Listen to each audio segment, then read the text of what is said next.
Leeks.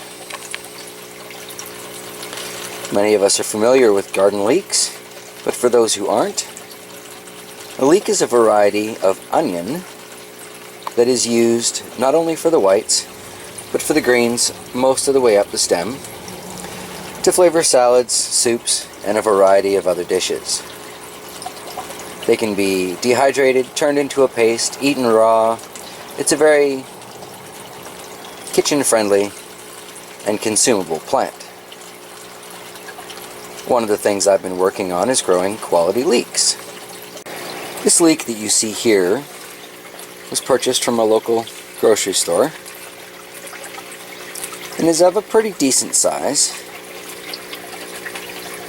but doesn't have much going on as far as the white portion at the bottom. Now, I didn't learn a lot about growing leeks last year, but what I did learn is that is because leeks need to be blanched.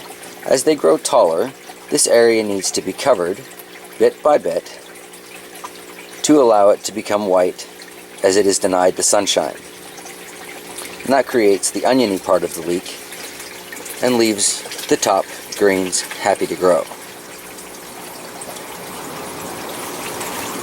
Like most onions that I've seen so far, leek seeds are not exactly huge.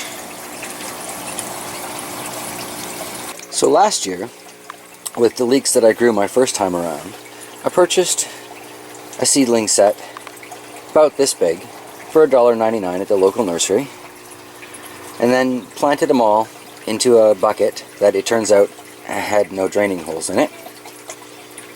And then proceeded to pile up the edges of the leeks with wood shavings to create that blanching effect. Now, using the wood shavings to blanch the leeks worked just fine, but I'm afraid I might have deprived them of some essential nutrients along the way. This year, one of the things that I'll be testing in my garden is I'll be trying some with soil and some with wood shavings, just to see if it makes a significant difference. The leeks you see here, I started last fall, possibly even the beginning of last winter, and they've been slowly growing in my greenhouse until now. It's the third week in April, so I've decided to plant them out, put them in the sunshine, and hopefully they can develop some serious substance. As you can see in the bottom tray there, I've already started transplanting some to larger containers, and many of these others will be going into my assorted food grade plastic pails to get moved around the yard as the sunny spots make themselves available. Now, some of you may recognize this black Rubbermaid tote from my prepping the pepper bins video, but since the leeks are ready before the peppers are, that's where it's going to get used. The beauty of these situations is that having the reservoir underneath it and living in the particularly warm summer area that I am in just makes it a lot easier for me to make sure that things have a nice consistent moisture level as compared to being flooded and then dried up and then flooded and dried up over the course of just 1 or 2 days. Things can get pretty crazy around here. So here I have some of my leek starts. I'm going to take a handy fork.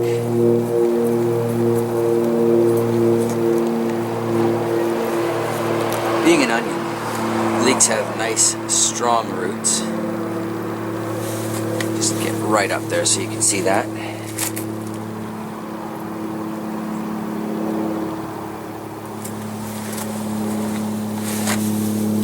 And so far in my experience, you don't have to be too terribly careful when transplanting them.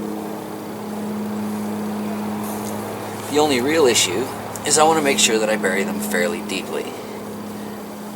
The more of the leek that's under the soil level, the more of it that'll end up as that nice blanched white onion effect that I'm ultimately looking for.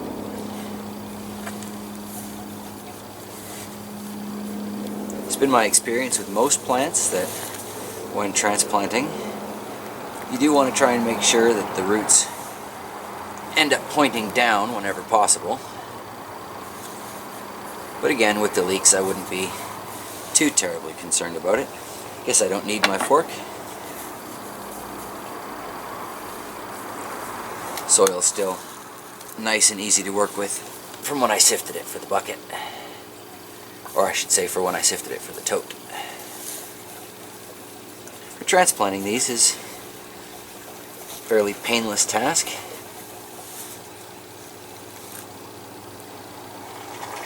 And like I said, I started these back in November, late fall, early winter. They've been sitting in the greenhouse waiting for just such an opportunity. Because leeks are something we really enjoy around here. Weeds already starting.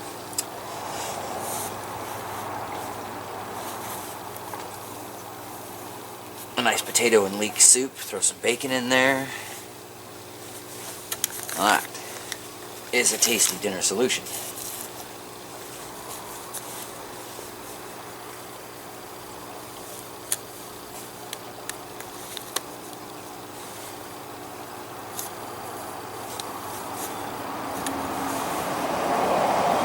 I'll get back to this in a moment when it's done. As you can see with this transplanting, I have buried them pretty much to the point where the leaves split at the top of the stem. Aside from maybe this one here, I didn't get quite as far as I'd like. I feel I should mention at this point that I've heard from more experienced gardeners that while you do want to bury the leek in order to blanch it, you don't want to bury too much of it at once, or else you have to face serious potential of rot for your roots. So I'm just going to let this sit for a week or two, and then I'm going to put another layer on top of it, and another layer in a few weeks after that.